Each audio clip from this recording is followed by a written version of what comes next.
Hello everyone, I'm Meteorologist Charlie Ironmonger. Thank you so much for joining me today for your 11 a.m. news and weather update from the First Alert Desk.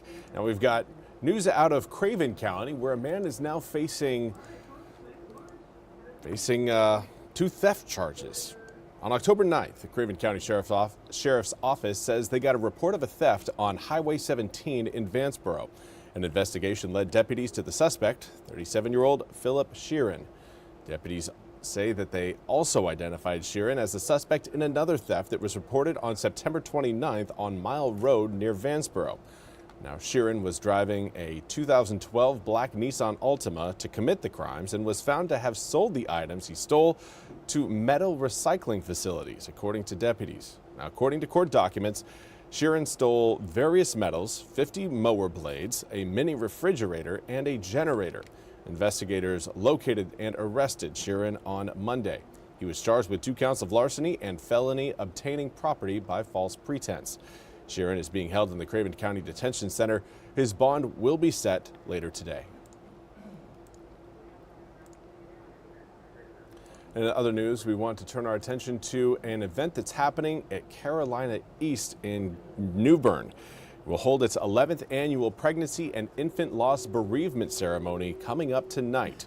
The ceremony, which will be open to guests at the Martin Marietta Park Canal Shelter No. 2, is scheduled for 6:30 p.m. this evening.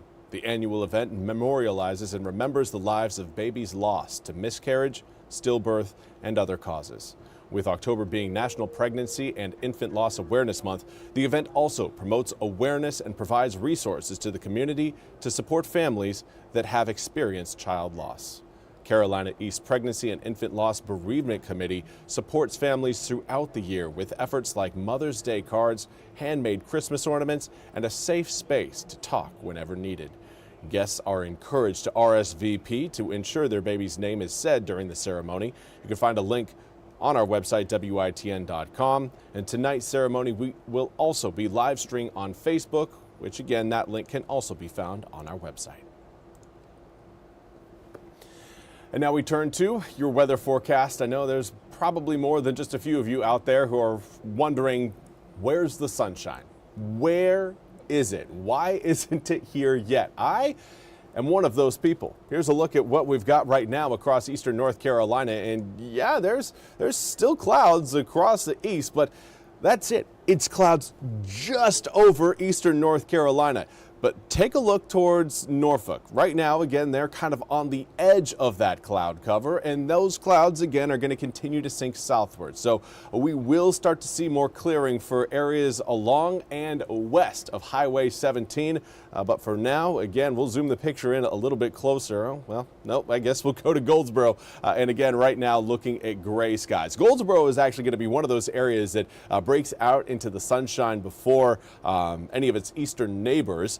Right now, still again looking quite gray outside. Here's the current view in Washington over the Pamlico River, 61 degrees, north-northwesterly wind 8 miles an hour. And because of this stubborn cloud cover, we are going to be adjusting our air temperature expectations today, likely getting into the possibly low 70s, but some areas may actually end up staying in the upper 60s, particularly those of you watching on the eastern side of Highway 17. The closer you get to the water today, the better chance you have of keeping that cloud cover intact. But again, model data continues to show a lot of those clouds getting wiped away as we head through this afternoon and evening. This will lead us into a very sunny Thursday. Should again make for warmer temperatures, but we've got a cold front that's actually going to be rolling in later on tonight, helping clear the clouds out, help dry our air mass out. But it's also, again, going to stunt our air temperatures, where we should be getting into the mid-70s. Coming up tomorrow, again, we're going to be back in the upper 60s, which right now, the upper 60s sound pretty nice. We're seeing 67 degrees in Stumpy Point, but the next closest air temperature is 64 degrees in Manteo as well as Hatteras, and everyone else is looking even cooler than that. Still hanging on to the upper 50s across Jacksonville, Kinston, and Greenville right now. It is certainly not a warm day, and the northerly winds aren't really doing a whole lot to help. Right now, we've got winds coming in at about give it around 6 to 12 miles per hour. Rocky Mount, though, enjoying a 15-mile-per-hour sustained wind out of the north.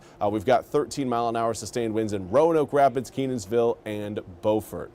For today, the winds are going to be staying breezy out of the north, but eventually they will lead to some slow clearing. Highs today, again, expected to get into the low 70s, but that was the expectation when we had the opportunity for a little bit more sunshine in the morning, but that clearly is not happening. The cold front tonight will help take that cloud cover out into the ocean, leaving us with sunnier skies coming up for tomorrow, but also again another round of cooler than average weather. That high pressure system will keep us sunny all the way through Friday, potentially even into Saturday and most of Sunday as well. But Sunday is going to be marked by the arrival of that cold front you're seeing back towards Iowa, over the corner of Nebraska, at least the southeastern corner of Nebraska, and extending down into Kansas. That is our next rainmaker, but calling it a rainmaker feels like I'm overdoing it a little bit. We're not really looking at much rain out of that system. Most of it will come in late Sunday evening and hang out into Monday morning.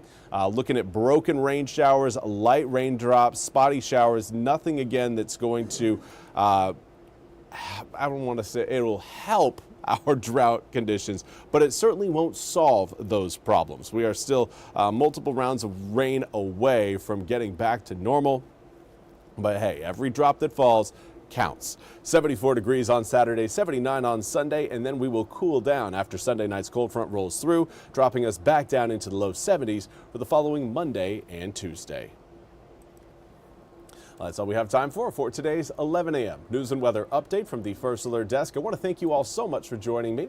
We'll be back with more news and weather coming up at the top of the hour. Until then, I hope you all have a wonderful day.